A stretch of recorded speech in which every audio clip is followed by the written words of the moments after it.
Hey everyone, welcome back. I'm Ibrahim and today I'm going to show you how to reset or empty Google Drive, the full guide. If your drive storage is full or you just want a clean, fresh start, this step-by-step walkthrough will help you clear everything quickly and safely. Let's jump right in. First, open Google Drive and make sure you're on the main homepage where all your files are visible. From here, click the highlighted menu area on the left to open your navigation panel. This gives you access to all the main sections of Drive.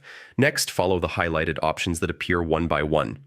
These clicks simply expand the sidebar so you can reach the folder where deleted files are kept. Keep clicking the highlighted items until the full menu is opened. Once the navigation is expanded, look for Cha-Cha Bin on the left side and click it.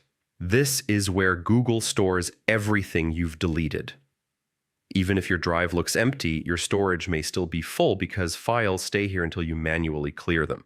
Inside the bin, click Empty Bin. At the top, Google will ask if you want to permanently delete everything, and here you'll click Delete Forever. This is the step that actually frees up your storage space, and once it's done, your drive will refresh automatically. When the bin is cleared, click My Drive on the left to return to your main folder. You should now see an empty or much cleaner drive with lots more free storage available. And that's all there is to it. You've just completed how to reset or empty Google Drive, the full guide.